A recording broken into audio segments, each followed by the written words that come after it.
Monsieur Lefkovitch, vous êtes né en quelle année? Alors, je suis né en 1942. Et où? Ah. Ça commence déjà. Oui, parce que sur nos papiers, on est tous nés à Lodz. Oui. Parce que mes parents sont de Lodz. Oui. Mais disons, entre 39 et 46, Oui. nous étions à Votkinsk. Où ça? Votkinsk. C'est où ça? Ah, c'est du Donc côté... attendez, vous êtes né à Lodz? Non. Bon, expliquez. Bon, nous on était au fin fond de la Russie. Ah bon? Hein? Oui. Votkinsk, c'est dans l'Oural.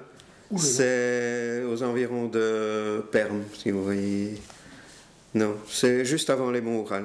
D'accord. C'est au pied des monts L'Oural, Oural. pour moi, c'est déjà tellement loin. Voilà, j'aurais été de l'autre côté, j'aurais été en Sibérie, mais là, comme mon père n'était pas un politique, ils l'ont envoyé que jusqu'au pied de l'Oural avec les condamnés de droit commun. Mais comment est-ce qu'il arrive là-bas? Ah, ça c'est une histoire. Donc, mes parents sont de Lodz. Votre père s'appelle Moïse, Moïse et votre maman? Rochel. Et Rochel, Rachel. donc Rachel et Oui. son nom de jeune fille? Zilberschatz. Zilberschatz. Bon. Mon père, oui. Et les deux sont originaires de Lodz. Lodz. Ceux-là sont de Lodz. Là, Oui. on discute. Là, on ne discute pas. D'accord, ça va. Et si vous permettez, avant qu'on revienne sur vos parents, donc l'histoire, pourquoi vous êtes à la porte de l'Oural, votre père vient de quel genre de famille? Mon père. Alors, normalement, donc c'est une famille. Il y avait 13 enfants. Ah oui, oui. Et les parents s'occupaient de commerce de tissus. Mais 13 enfants. 13 enfants. J'ai déjà entendu 8, Voilà. 11. Mais donc après la guerre, il en restait 3. Il y a mon père et 2 sœurs. Donc c'est une famille de petits commerçants. Oui. Ils ont un magasin où ils Non, voyagent je crois qu'ils avaient un commerce de gros. Enfin, Ah d'accord, d'accord. Est-ce que vous savez si du côté de votre père c'est une famille religieuse, traditionnelle? C'était une famille religieuse, Religieuse. jusqu'à mon père. Religieuse, oui, d'accord. Ah oui, c'est souvent comme ça. Alors ça c'est du côté de votre père, Oui. et côté maternel? Alors du côté de ma mère, alors je ne connais pas tous les détails, mais disons c'était une famille plus pauvre, disons. Je sais que la mère de ma mère, qui s'appelait Yente, faisait les marchés. Donc elle avait un stand. C'est ça. Je ne sais pas ce qu'elle vendait. Non. Vous ne savez non plus si c'était une famille nombreuse, probablement oui. Ben, il y avait 5 enfants. Ça c'est déjà plus raisonnable. En fait, la mère de ma mère, ma grand-mère maternelle, avait conclu un premier mariage Oui. qui a été dissous après parce qu'elle ne pouvait pas avoir d'enfants, apparemment. Oui. Et elle s'est remariée avec un homme qui avait déjà 2 filles. Oui. Et elle a eu encore 3 enfants avec lui.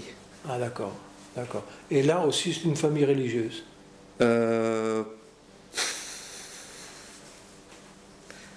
Probablement, oui. Probablement, oui. Mais enfin, Lodz, vous savez, c'était Reuten Lodz. Lodz la Rouge, parce que oui, justement, la plus grande partie de la population était des prolétaires. C'est ça. Et travaillaient à l'époque dans l'industrie textile. Textile. Oui, ça c'est le grand centre. Mais séparés des Polonais, parce qu'ils avaient leur propre... C'était une organisation tout à fait différente. Ils avaient des petits ateliers, et je crois qu'il y avait 18 000 petits ateliers, et il devait y avoir 11 ou 12 000 ouvriers juifs répartis dans ces machins. Mais c'était en concurrence avec les autres, donc en général c'était bon, on travaillait avec sa famille, les proches, etc., dans des conditions. Mais du côté de votre mère, c'est donc la petite bourgeoisie, ou est-ce que c'est le... Non, parce que c'est pas la petite bourgeoisie, c'était c'était en dessous de la petite bourgeoisie. Donc Mon père était classe plutôt ouvrière. classe ouvrière, tout à fait. Et là, on parle le yiddish. Et là, on parle le yiddish. Tandis que peut-être... Ah, chez mon père aussi, oui. Aussi. Oui, oui. Ah, d'accord. Parce que c'est souvent quand on monte dans le niveau Non, social... non, je crois qu'à Lodz, tout le monde parlait yiddish. Vu que la communauté juive était... Écoutez, c'était un tiers de Lodz, c'était des juifs. Hein, donc il n'est pas nécessaire de parler. Ah, d'accord. D'accord. Alors là, ils vivent jusqu'en septembre 1939, tous les deux.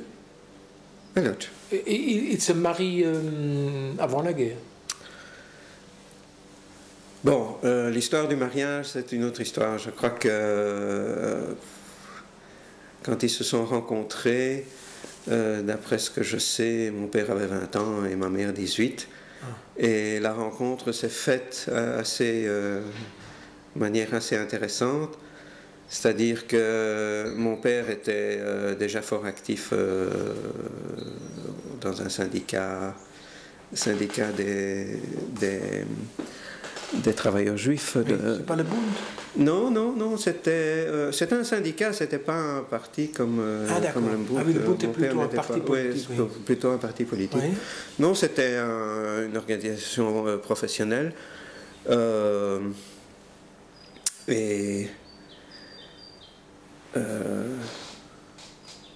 Comment ça s'appelait? Je ne me souviens plus le nom maintenant. Et alors il est passé sous une fenêtre où ma mère travaillait à une machine et elle travaillait probablement pour un cousin ou un truc de la famille avec un salaire de misère. Oui. Et bon, il lui a demandé ce qu'elle faisait, qu'elle travaillait là, et si elle voulait un emploi plus lucratif.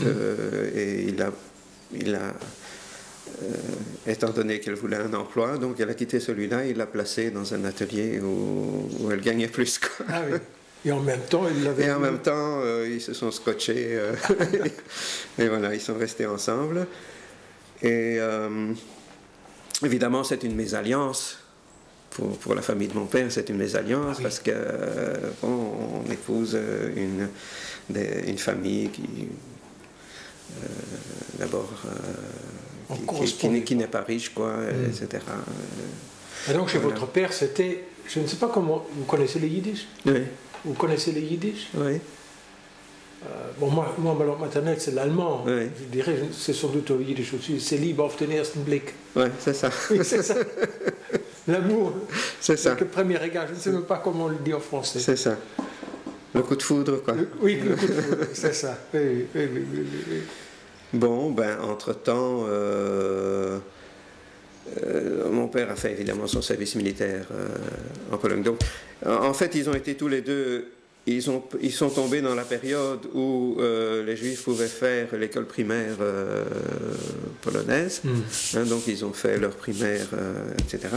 Et puis après, bon, à 13 ans, ils allaient travailler, quoi, de toute façon. Il n'y avait pas moyen de continuer. Non, mon père a continué parce qu'il était au Haïd ah, d'accord. Hein, on voulait en faire un rabbin. Oui, donc... ils n'ont pas réussi. Voilà, non, ils n'ont pas réussi. Mais enfin, bon, ça l'a aidé à se développer, quoi. C'est ça. Et donc, ils se sont mariés Alors, ils se sont mariés. En fait, ce qui s'est passé, c'est que quand les Allemands ont attaqué la Pologne, hein, donc le 1er septembre 1939, et peut-être un peu avant, mon père a été mobilisé, puisqu'il avait fait l'armée, etc. Donc, il a été mobilisé, et il a été envoyé au front à Varsovie. Donc, il a subi les tranchées de Varsovie. Puis tout le monde a été fait prisonnier, évidemment. Et lui aussi. Lui aussi, oui. Toute l'armée polonaise. Hein. Mais bon, évidemment, les Allemands ont tout de suite demandé où sont les Juifs, etc. Et les Polonais n'ont fait aucune difficulté. Ils ont montré directement qui étaient Juifs, etc. Donc ils ont été séparés. Et les Juifs ont été envoyés dans un camp spécial à Cracovie, aux environs de Cracovie, avec le traitement qu'on leur faisait subir, donc sortis le matin tout nus, on en abattait 1 sur 10 ou 1 sur 9, suivant le chiffre. Il vous a raconté ça, votre... Oui.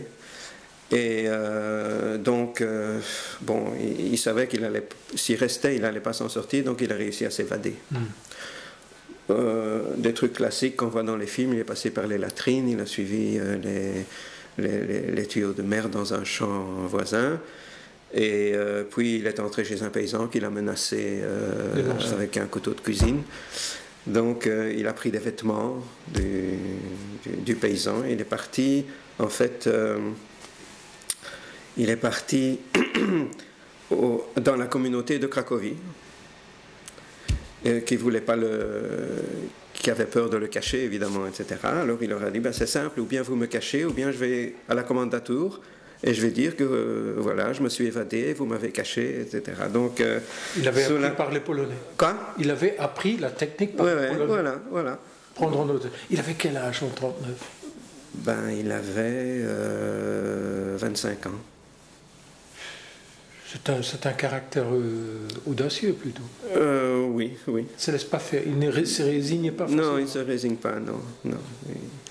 Mais bon, là c'était ça ou la mort, de toute façon. Oui. Hein. Donc il est resté quelque temps parce qu'il était affaibli, etc. Je crois qu'il est resté quelque temps caché à Cracovie, et puis il a pris la route, il est rentré à Łódź. Pour rejoindre votre mère? Pour rejoindre ma mère. Qui, elle, évidemment, ne savait rien entre-temps où il était resté? Non. Elle savait tout ce qu'elle savait, qu'il avait été arrêté? Juste non, elle savait qu'ils avaient perdu la guerre, mais elle ne savait pas s'il était mort ou vivant, et où il se trouvait, évidemment. Donc il est arrivé à Łódź. Là, il a toujours caché, parce que normalement, il était à l'armée, quoi. Donc, après, il a repris des forces, et puis il a dit que on ne peut pas aller à l'ouest, on s'en va vers l'est parce que ça va être le désastre ici. C'est quand même assez exceptionnel, la personnalité de votre père, qui ne perd pas dans cette situation le Nord, qui n'est pas paralysé par les événements, mais qui essaie effectivement s'en sortir. Il essaie de s'en sortir, hein, il essaie de s'en sortir. Mais bon, il était actif politiquement aussi. Oui. Donc il n'était plus dans ce... il n'était plus enfermé disons, dans le juif chassidique, etc., comme on le connaît, non? Qu'est-ce que vous voulez dire avec cela? Comment? Qu'est-ce que vous voulez dire avec cela? Non, que, bon, on prie Dieu pour qu'il vienne en aide, etc. Non, je dois dire que, bon, d'abord, il avait déjà fait l'armée. Bon, à l'armée, on n'aimait pas plus les juifs qu'ailleurs, donc, mais, enfin, d'après qu'il m'a raconté, donc, il y avait suffisamment de juifs à l'armée pour qu'ils puissent tenir ensemble. Hein. Il m'avait raconté, par exemple, qu'ils avaient un officier qui les crevait à mort, quoi, etc. Et ils se sont arrangés, comme ils faisaient du football dans une équipe, ils ont soudoyé deux joueurs de l'équipe adverse qui ont foncé sur le type, ils lui ont cassé les jambes pratiquement, mais c'était un accident de sport, donc le type il est sorti de l'armée sur 2 béquilles, etc. Enfin, des histoires pareilles, quoi. Mais voilà. Bah, mais au fond, votre père, c'est un politique, c'est une tête politique. Non, pas vraiment. Disons qu'il était plus lié avec le syndicat et la défense, la défense de la profession. Il analyse la situation. Oui, il analyse. Il n'a pas d'illusion. Il a toujours analysé la situation. Il faut sortir de cette... il lisait son journal tous les jours pour voir l'évolution des choses, etc. D'accord. Et donc là, il dit à votre... Est-ce qu'il y a déjà un gosse qui est né à ce moment-là? Non, c'était en 39. Hein. Oui, mais s'ils se sont... Ils ont vécu ensemble avant 39? Non. Ah bon, d'accord, ça va. Non. Au fond, il prend sa fiancée future femme et dit... Voilà, et c'est à ce moment-là, ils ont décidé, avant de partir, de se marier. Oui. Hein, parce que, bon, les mères, je suppose que c'était elle qui était vivante à ce moment-là, les mères ont dit, bon, de toute façon, nous, on est trop vieilles, qu'on meurt ici ou qu'on meurt en chemin vers la Russie, mais vous partez, quoi. Donc ils se sont mariés à ce moment-là, le 11 novembre, je crois, 39, et immédiatement ils sont partis vers la Russie. Vous savez comment? Ah oui. Comment il y a... En train. En train. En train. Il n'y avait pas encore de ghetto, donc ils n'avaient pas encore fermé les ghettos. Oui. Ça s'est produit en début 40, je crois, etc. Donc, et d'ailleurs, il y a toute une flopée de jeunes qui sont partis à ce moment-là vers la Russie. Mais les Allemands savaient.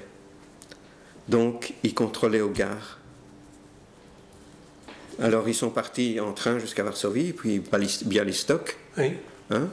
Et là, bon, il y avait les SS qui étaient déjà là, qui demandaient aux fenêtres des gares est-ce qu'il y a des juifs dans le wagon, etc. Oui. Et bon, mon père m'a dit que justement, ils étaient là, il y avait un officier allemand en phase 2 qui savait très bien de quoi il tournait. Et il a dit au SS non, es sind keine Juden hier. Il n'y a pas de juifs ici. Voilà, il n'y a pas de juifs ici. Oui, ce qui me fascine, c'est que, excusez-moi de vous interrompre, mais il suffit parfois un petit geste pour sauver quelqu'un. Oui. En disant, il n'y a pas de juifs, terminé. Dans le bon sens. Oui. Alors après Bialystok... Excusez-moi, est-ce que vos parents... Je dis cela parce que souvent des juifs me disent, mon père ou ma mère ou le deux avaient ou n'avaient pas le type juif. Voilà.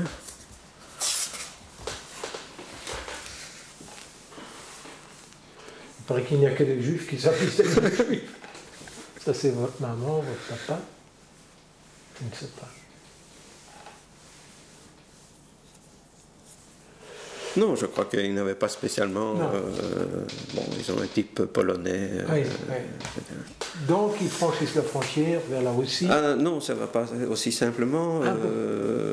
Parce que, en fait, à la frontière, ils ont été arrêtés par, je ne sais pas si c'était un Allemand ou un Polonais, les gardes frontières, évidemment, qui cherchaient du fric. Donc, ils voyaient des gens partir, mais mes parents sont partis avec un édredon. Ah ouais. Ils ont emmené un édredon. C'est tout ce qu'ils avaient comme bagage. Et pourquoi l'édredon? Parce que l'hiver est froid et qu'un édredon ça réchauffe, donc on peut toujours s'en sortir avec un édredon. Et c'est précieux, hein? Oui. C'est-à-dire on n'en fait plus pratiquement aujourd'hui comme ça. Donc ils transportaient un édredon, et c'est tout. Et donc ma mère est passée avec un neveu de mon père qui était parti avec eux. Et mon père a été arrêté et bon, on a essayé de lui sortir du fric. Et comme il n'avait pas d'argent, ben, il a été battu et il a été laissé pour mort dans le fossé. Oui. Battu par? Battu par le douanier, par le garde allemand ou je ne sais pas quoi. Je suppose qu'ils étaient déjà allemands à cette époque. Ah oui, oui. Ah oui, évidemment, il n'y a pas de plus polonais là. Donc il a été battu à la matraque et bon, il a laissé pour mort dans le fossé. Et, tandis que votre mère attend que votre père arrive. Oui. Et alors, bon, ben, il en est sorti. Il a rejoint ma mère. Et là, bon, à ce moment-là, de l'autre côté, il m'a dit que de l'autre côté, il attendait les Cosaques. Parce que les Cosaques voulaient en faire de la chair à pâté, quoi. Ils savaient que les Juifs s'enfuyaient, etc. Et ici, ils ont été sauvés par l'officier qui était russe et qui leur a interdit d'intervenir. Donc il y a deux enfants, un seul homme, qui au bon moment... Qui au bon moment... Alors après, je suppose qu'ils sont arrivés à Grodno, qui se trouve donc la première ville... La première petite ville de l'autre côté de la frontière. Oui. Et là, apparemment, on inscrivait des gens pour les envoyer en Russie. Et alors, il semblerait qu'on lui a demandé où il voulait aller. Hein, s'il voulait aller à Moscou. Alors il a dit non, je ne veux pas aller à Moscou, je veux aller le plus loin possible vers l'Est. Et voilà, alors on lui a dit cet endroit-là, Votkinsk, dans l'Oural, et on l'a inscrit pour l'Oural, et puis on les a mis dans un train, et ils sont partis vers... Ah non, avant il y a encore une histoire, parce que, bon, ils sont arrivés à cette ville, ils ont été chercher à manger, donc ils ont fait la file devant le boulanger, il y avait une telle file devant le boulanger, mon père a dit que c'est pas la peine d'attendre, il n'y a probablement plus de pain. Donc ils ont contourné et ils sont allés derrière la maison du boulanger, ils ont frappé à la porte. Et alors on leur a ouvert, on leur a dit il y a plus de pain. Alors elle a dit on veut pas de pain, on veut dormir sur le four. Et voilà. Et cette nuit-là, ils ont passé sur le four. Ils ont passé sur le four du boulanger. Parce que en Russie, on dormait souvent sur les fours, parce que ce sont des fours voilà, même quand on carrelés, là. Voilà, même quand on arrête de chauffer, la chaleur reste. Alors, avec leur édredon, ils ont dormi sur le four. Donc, et le lendemain, ils ont été s'inscrire dans les bureaux et on les a déportés. Donc, ils ont pris le train vers Votkinsk. Déportés, vous dites... Déportés parce que c'était... Après, ils ont demandé autour d'eux, chacun demandait qu'est-ce que... les gens se demandaient entre eux, qu'est-ce que vous avez fait, etc. Alors, ils dit, on a volé, on a tué, on a... etc. etc. Mais eux, ils n'avaient rien fait. On leur a demandé. Donc, ils se sont rendus compte, donc ils étaient envoyés, en fait, avec un convoi de condamnés de droit commun qu'on a envoyés dans un camp de travail dans l'Oural. Et donc, ils sont arrivés dans un camp de travail. Oui. Avec les autres. Oui. Donc je sais que le premier hiver, donc l'hiver 39-40, ils ont travaillé... En fait, en Oural, il y avait des industries et il y avait beaucoup de richesses minières, etc. Mais il n'y avait pas de charbon, pas de pétrole. Donc, mais il y avait beaucoup de forêts.